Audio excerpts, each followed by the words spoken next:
Ever so often, wonderful phases of life suddenly come to an end. It could be a beautiful relationship, a good friendship, or even a fulfilling job. Whatever it is, however, the only way we can truly move forward and find peace is making peace with the circumstances. Thanks for joining us for another edition of Jamaica Magazine. I'm Sandra Clark. Stay tuned. The Citizen Security and Justice Program 3, transforming lives through social intervention, offering crime and violence prevention services to youth ages 17 to 30 years old in 50 vulnerable and volatile communities across 8 parishes, facilitating social development through positive behavior change, allowing youth to discover their self-worth and achieve their full potential, taking justice services to the community and building values of mutual respect and conflict resolution. The CSJP is helping communities to manage their affairs as Jamaica moves to become the place of choice to live, work, raise families, and do business.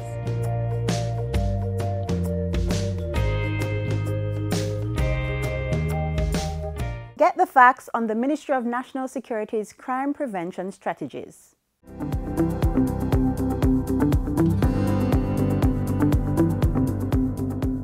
Welcome to Get the Facts, the program that provides you with information on government's policies and initiatives. I'm Anthros Campbell.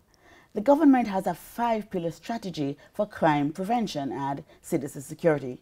Today we are focusing on one of the pillars, crime prevention to social development. And my resource person is Patrice Nephew, Communications and Social Marketing Coordinator with the Citizen Security and Justice Program, the CSJP, and that's in the Ministry of National Security. Welcome, Mrs. Nephew. Thank you, Ms. Campbell. I'm happy to be here. Good. Let us start with the 5 pillars. Tell us about them. The 5 pillars include swift and sure justice, effective policing. We also have rehabilitation and redemption, and crime prevention through social development, along with situational crime prevention. So the rehabilitation and redemption, tell us a little about that. So, you know, there are many persons who might have, especially youngsters, who might have offended, who might have found themselves in conflict with the law. So this pillar seeks to rehabilitate them, get them back into society, and also give them a renewed sense of purpose that I can still contribute to my country in a positive way. So there are a series of activities under that component. There's also a mentorship program which has started now. Currently there are about 50 mentors. So these are, we would say, well-thinking citizens who have volunteered to become mentors to these youngsters. Yes, and swift justice, what's that about? Well, you know, it is often said that peace cannot be achieved without justice. So there is a synergy between the Ministry of National Security and the Ministry of Justice to ensure that cases are closed or are settled quickly. You know, there are certain actions that are put in place to enable that. And also under the Citizen Security and Justice Program, there's a community justice services component where matters of legal aid, mediation, restorative justice are accessible to persons in vulnerable and volatile communities. Right. So today we're focusing on crime prevention through social development. Tell us about that. Yes. So you know that throughout the years, the policy directive of the Ministry of National Security have seen that policing is it is a very good way, but not the only way of dealing with the situation of crime and violence. So there are certain actions that help to create a safer society using a social development approach. What do we mean? So there's like the Citizen Security and Justice Program, which is in 50 communities across 8 parishes island-wide. There's a host of services that are offered under the CSJP.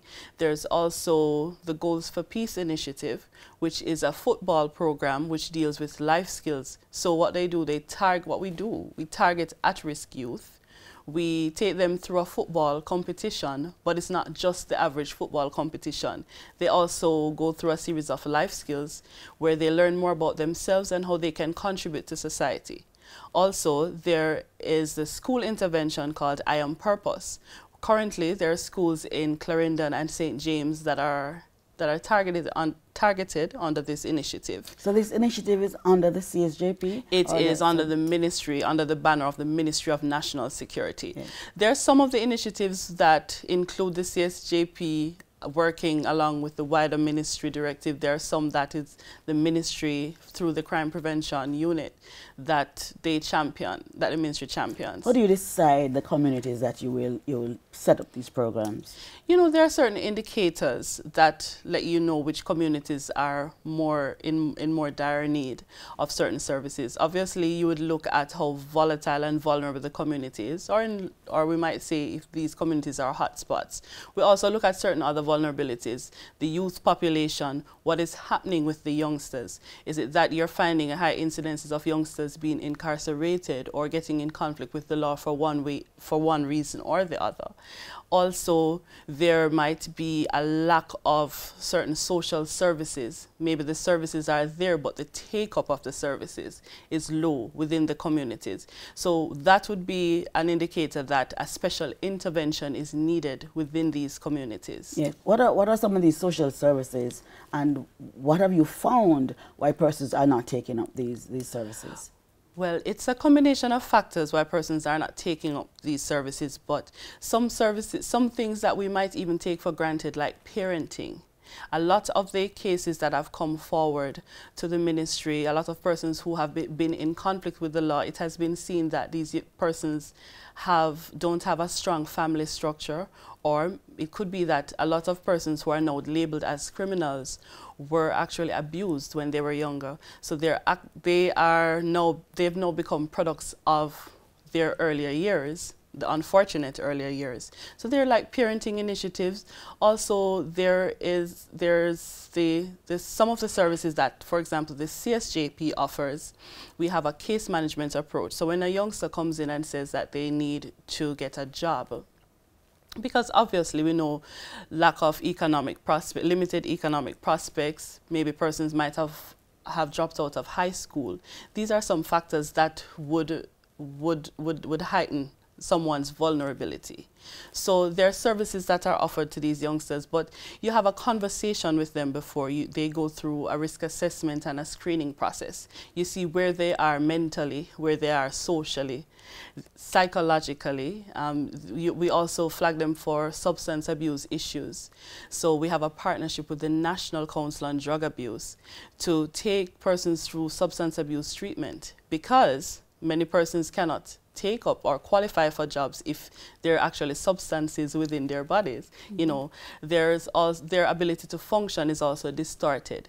So the root causes of crime and violence are looked at, and that's what gives credence to the social development strategy, because you look at what the real issues are and then you treat these issues. And you're suggesting that some of the real issues are lack of parenting. Yes. And there might be inadequate or ineffective parenting, coercive parenting, because there are lots of studies now that show that the parenting method, the coercing, you know, that using abusive language or physical abuse. So how do you design the program? What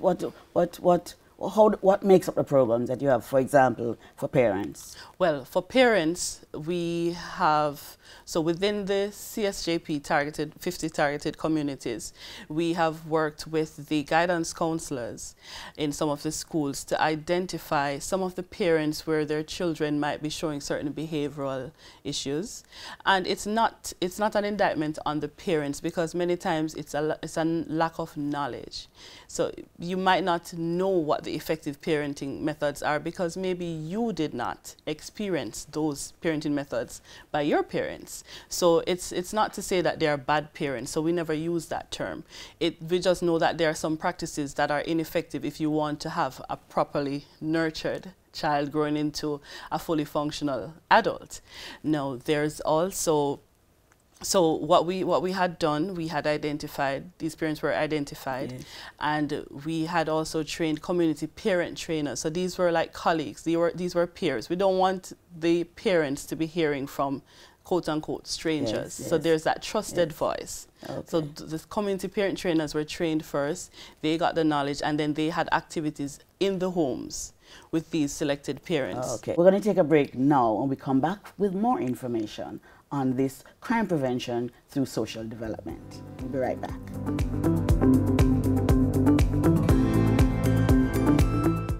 What is the National Identification System?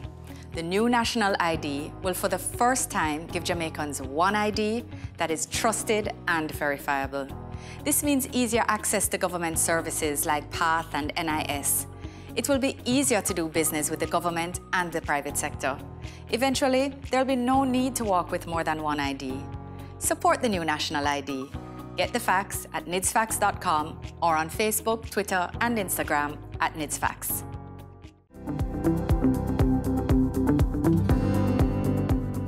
Welcome back. You're watching Get the Facts, and today we're focusing on crime prevention through social development. My resource person is Patrice Nephew, Communications and Social Marketing Coordinator with the Citizens Security and Justice Program in the Ministry of National Security. Okay, so tell us about some of the other initiatives that you're using to prevent crime. So there's also the Violence Interruption Program, which is implemented by the Peace Management Initiative. So with this initiative, there are certain communities that we would probably call hotspots. So whenever there is about to be some form of a flare-up or there's a reprisal that's looming, this NGO actually knows how to interact with the community members, how to regain the trust and just to allow them to just think about things differently. Right. So you have several programs. How are these programs resourced? With whom do you partner to ensure that you carry out these programs successfully? Well, we have international and local partners. So in the instance of the Citizen Security and Justice Program, there are 3 international development partners. There's the Inter-American Development Bank, the Government of Canada, through Global Affairs Canada, and also the UK's Department for International Development, or we call it DFID. So yes, those are international partners. We also have various ministries and departments locally that help to bolster our crime prevention efforts. So there are entities such as the National Parenting Support Commission. Yeah. There's the National Council on Drug Abuse. We also have private sector companies which will employ some of the youngsters who have been trained under, for example, the CSJP. There's also within the ministry, the different agencies work so well together. There's a level of synergy between Department of Corrections, the CSJP, the JCF, to ensure that wherever there are shared objectives, that they are manifested and that they're actualized. Are you reaping any kind of success? Oh yes, I think we'd need the whole day to talk about the success stories. Tell us about one or two. Well, firstly, there are so many youngsters from volatile communities now who are on a different path, who are no longer inclined to participate in crime and violence. And really, if we can save one, we would have been successful, and we've saved many. Now, we also have, for example, the Citizen Security and Justice Program, since its existence, has over 30,000 youngsters who have benefited from labor market attachment programs. We had identified that lack of economic prospects, yes, or limited economic prospects was a major factor contributing to crime and violence. And the Citizen Security and Justice Program has been able to place youngsters within the work world or prepare them for the work world, which is major. We have also in terms of the parenting initiative, thousands of parents who have either directly or indirectly benefited from the parenting initiative, from workshops, from just little talks, for our different interactions having to do with parenting. Yes. There's also the 7 schools that are currently part of the I Am Purpose school tour, the I Am Purpose program. 7 schools? 7 schools that are between Clarendon and St. James. Now, if you think about the average population of a school, and if you think that you are, when you're flooding these schools with positive messages, starting to look at the positive mindsets of these youngsters, this within itself we count as a major achievement. We're looking also at the So how does that work? Do you go into, tell me about that program? Yes, so the I Am Purpose Yes. school initiative.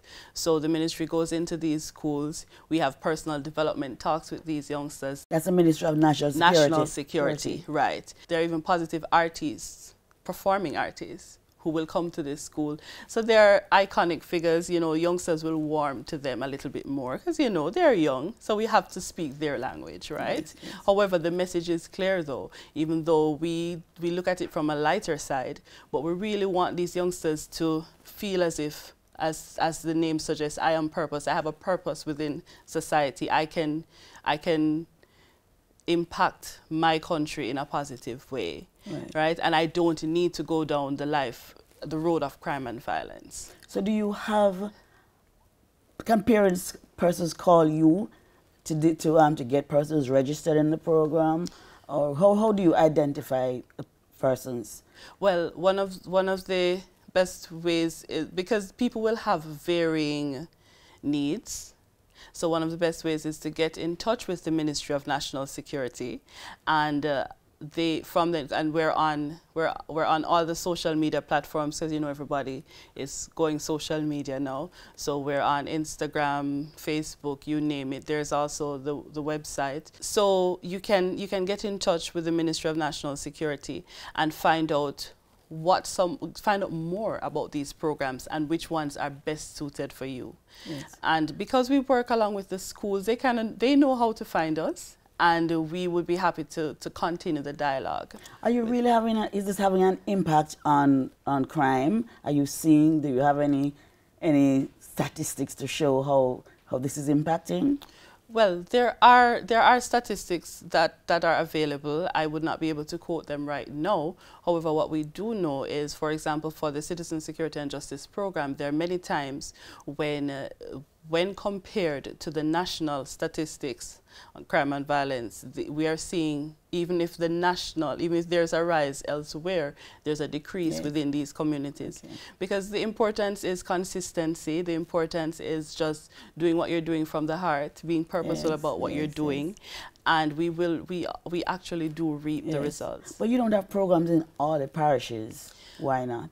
Naturally, we have to go to where the need exists most. And obviously with limited resources, you know, you have to go straight to the target. However, there might be some communities or some areas or some individuals who do not need the full gamut of services. However, as I said, you know, we can have a dialogue. You can have a dialogue to see what best suits you.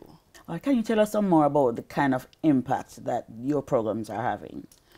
Well, Ms. Campbell, let's put it this way. We have real cases of persons who were on the wrong side of the law, who have offended, who are now motivational speakers, who actually go into schools and tell youngsters why not to get involved in crime and violence. This is the group that I speak of, is CSJP's Men with a Message. Yes.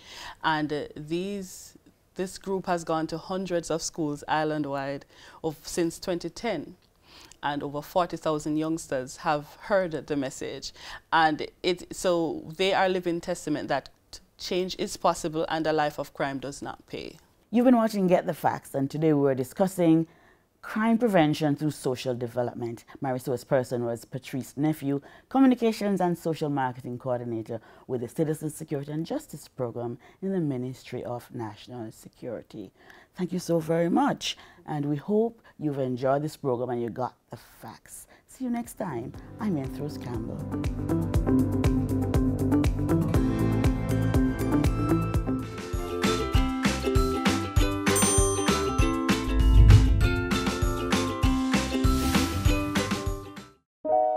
I'm sure my neighbors hear the screams and cries.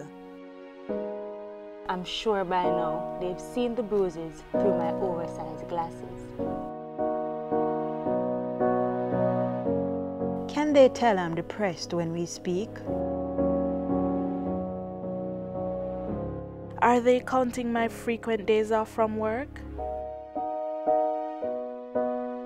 Domestic violence is any pattern of behavior used by an individual to maintain control or power over another. Domestic violence is not just physical, it can also be verbal. If you're in a relationship where you are being abused or know of anyone, Get out and speak up. Report domestic violence by calling 119 or the nearest police station. Get out before someone puts you out.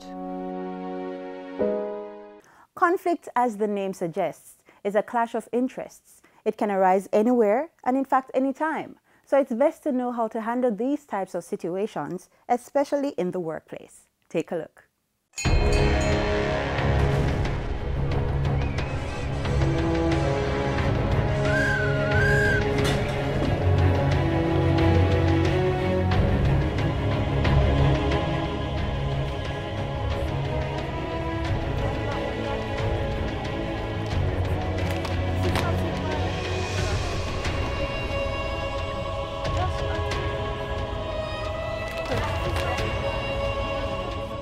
This sort of conflict is unhealthy for productivity in the workplace.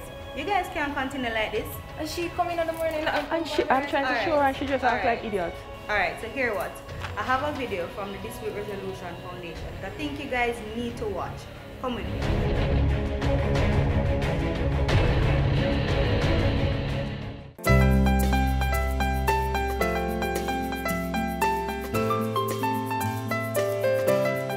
A conflict is at its most fundamental a disagreement. Workplace conflict has a number of significant impacts. There's a cost to conflict at the workplace. So someone seeing a dispute between two employees or between employees and the employer being played out in public might be inconvenienced by what is happening, but they're unaware of what's the cost.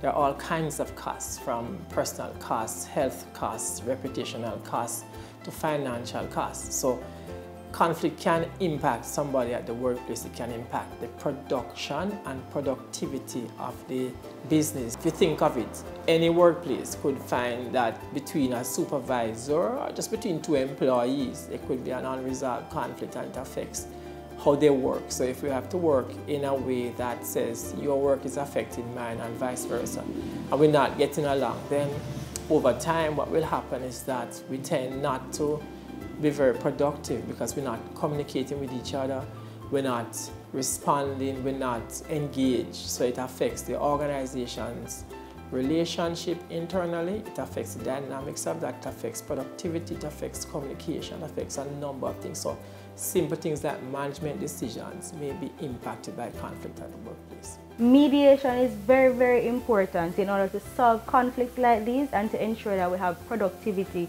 Conflict resolution is a very broad term used to describe different approaches to try and manage conflict when conflict occurs. So mediation is just one of those processes, a very structured process in which a neutral third party who is trained helps disputing parties to come to a resolution of their dispute. Now, at the workplace, that will be helping them to negotiate.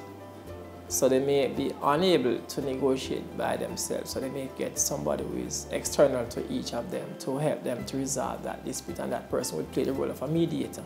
So guys, this is where I come in, to sit with you both and to discuss the issue further. But before we get to the meat of the matter, there is just one more point to note. Now, in order to do that, the mediator has to have some very effective communication skills. So how does the mediator communicate? And communicate in a way that includes both verbal and non-verbal, but at the same time interpreting what is it that the verbal and non-verbal cues that are coming from the parties. What are those cues saying? So the mediator has to be very effective at communication. Now, helping the parties to communicate may be a part of the communication, the larger communication skills of the mediator. However, at a particular point in time, mediator has to help the parties to negotiate. So the mediator has to be au fait with what negotiation is about, how are the parties negotiating, and help them to be able to negotiate in a way that settles the dispute that they have. Alright, so as you guys can see, conflict, it's nothing new. Today was probably the first for you guys, and it maybe won't be the last. But based on the video that you've just seen, you can now tell the true effect of what conflict can do within the organization. So you see, it's very important for you to practice mediation and proper conflict resolutions. Now, having seen or heard all of that, what really happened today.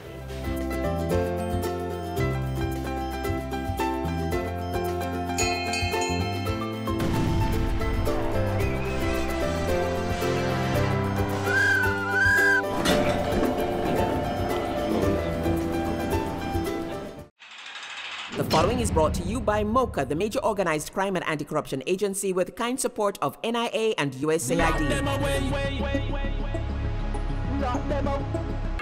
Criminal minds think they are cunning. The major organized crime and anti-corruption agency have them running. Your friend a shout, come scam. Take time running, are we ready for the ops? Drive up on your block, step out now me block, cyber take about your laptop. Pull up every lock, no evidence a drop. We put it in a cuffs and now we have the underground. Sin you say scam, you better look out for.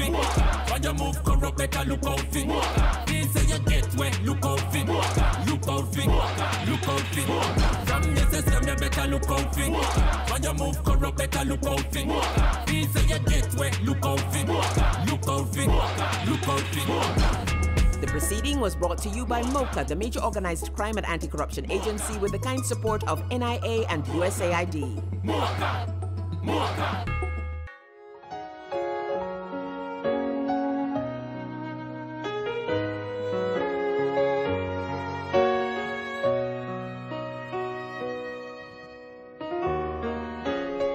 Gracious God, despite our shortcomings, we have much for which to give you thanks. You have been faithful to us in good times and in challenging times. We pause to give you thanks for all your expressions of love, O God. We celebrate and give thanks for the harmony that exists among us. Truly, we are living witnesses of what it means to be out of many, one people. We give you thanks for the infrastructural developments that have taken place over the years. We celebrate and give you thanks, O God, for the giftedness of our people, their kindness and creativity, their indomitable spirit that have resulted in excellence in all areas here at home and within the diaspora. Oh God, we truly love our country, and we thank you for making us a special people admired by the world.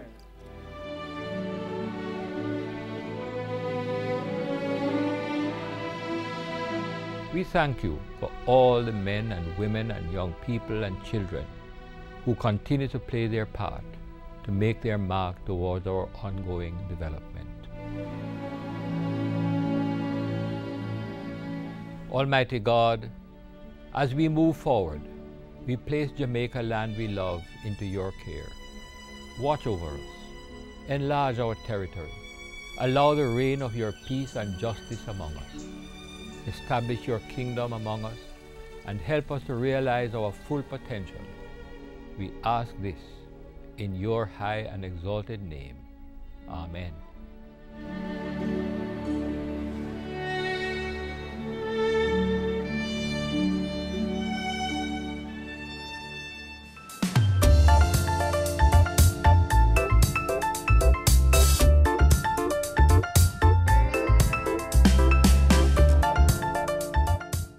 Thanks for watching another edition of Jamaica Magazine. Join us tomorrow when we'll do this all over again. Send your feedback on today's show to jamaicamagazine@jis.gov.jm. Also, follow us on social media, Instagram, Facebook, and Twitter. You may also download our app on your Apple and Android devices and visit our website at jis.gov.jm for more information. On behalf of the entire production crew, I'm Sandra Clark. Thanks for watching.